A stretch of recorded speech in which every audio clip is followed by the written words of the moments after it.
AP మంత్రివర్గ విస్తరణపై తెలుగు తమ్ముళ్లు అసంతృప్తి వ్యక్తం చేస్తున్నారు. బహిరంగంగానే తమ్ముళ్లు అలకబూనారు.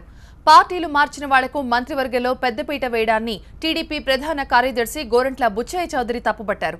కనీసం ప్రజల్లోకి కూడా వెళ్లలేని వారికి పదవులు కట్టబెట్టడం విడ్డూరంగా ఉందన్నారు. వెన్నెముక లేని వారిపై పార్టీ ఆధారపడటం విచారకరమన్నారు. 3 దశాబ్దాలుగా పార్టీకి అండగా నిలబడ్డ వారికి తీరని అన్యాయం జరిగిందంటూ టీడీపీ కార్యదర్శి పదవికి బుచ్చయ్య చౌదరి రాజీనామా చేశారు.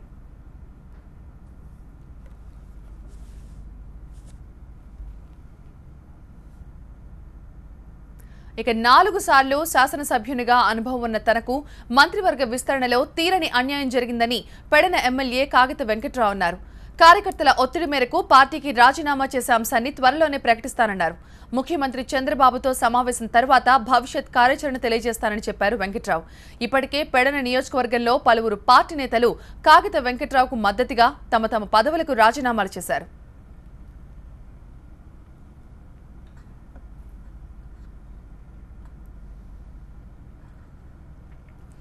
తెలుగుదేశం పార్టీలో మంత్రి పదవి కోల్పోయిన మరో senior leader Bojjala Gopalakrishnareddy MLA పదవికి కూడా రాజీనామా చేశారు. తన రాజీనామా లేఖలను స్పీకర్ కోడెల శివప్రసాద్ పార్టీ అధినేత చంద్రబాబులకు పంపారు. రాజకీయ సమీకరణల నేపథ్యంలో బొజ్జలకు ఉద్వాసన పలికారు. ఈ నేపథ్యంలో బొజ్జల ఎమ్మెల్యే పదవికి సైతం రాజీనామా చేయడం చర్చనీయాంశంగా మారింది. ఓ కార్యకర్తగానే పార్టీకి సేవలు అందిస్తానంటూ బొజ్జలు అంటుంటే ఆయన్ని బుజ్జగించడానికి హైకమాండ్ రంగంలోకి దిగింది.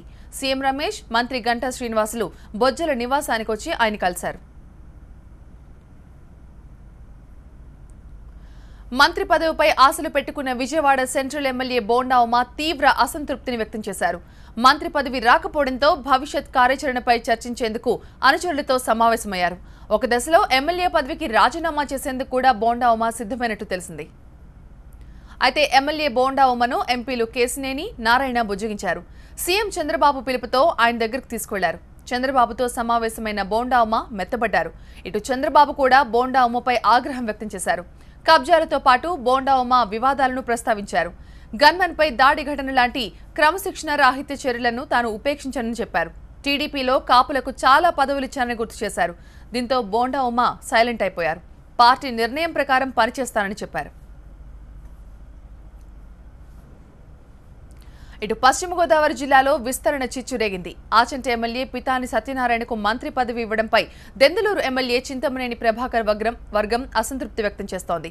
కాంగ్రెస్ హయాంలో టీడీపీ కార్యకర్తలపై కేసులు పెట్టిన వ్యక్తికి మంత్రి పదవి ఎలా ఇస్తారని చింతమనేని వర్గం ప్రశ్నిస్తోంది. మంత్రి పదవి దక్కకపోవడంతో విప్ చింతమనేని అలగబూనారు. భవిష్యత్ కార్యాచరణపై చర్చించేందుకు అనుచరులతో కీలక భేటీ నిర్వహిస్తున్నారు. ఎమ్మెల్యే పదవికి రాజీనామా ప్రకటించారు. పార్టీ మారే ప్రసక్తే లేదన్నారు చింతమనేని. అవసరమైతే కొత్త పార్టీ స్థాపిస్తానని చెప్పారు. పార్టీలు మారి కార్యకర్తలను అవమానపరచలేనన్నారు. ఇటు విజయవాడలో అనుచరులతో ఎమ్మెల్యే జలీల్ ఖాన్ సమావేశమయ్యారు. చివరి నిమిషంలో మంత్రి పదవి రాకపోవడంతో ఆయన అలక వహించారు. పార్టీలో చేరినప్పుడు సుజయ్ కృష్ణ, భూమా నాగిరెడ్డి తనకే మంత్రి పదవులు ఇస్తామని చంద్రబాబు మాటిచ్చారని గుర్తు చేశారు. మంత్రి పదవి రానందుకు బాధగా ఉంది కానీ రాజీనామా మాత్రం చేయనని చెప్పారు జలీల్ ఖాన్.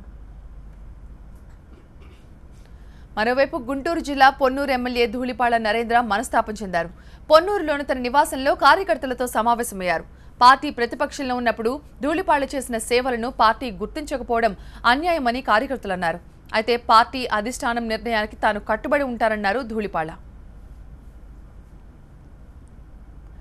రాజకీయాలలో ఉన్న వ్యక్తులు పదవులు ఆశించడం, అవి రాకపోతే విచారం వ్యక్తం చేయడం సర్వసాధారణమంటున్నారు గురజాల ఎమ్మెల్యే ఎరపతినేని శ్రీనివాసరావు. అన్ని ప్రాంతాలకు ప్రాధాన్యత కల్పిస్తూ మంత్రివర్గ విస్తరణ జరిగిందన్నారు. ఆనాడు ఎన్టీఆర్ పార్టీ పెట్టకపోతే తనలాంటి వారు ఎక్కడుండేవాళ్లో అన్నారు. పదవులు రాని వారు పార్టీని ఇబ్బంది పెట్టే పనులు చేయొద్దని హితవు పలికారు ఎరపతినేని.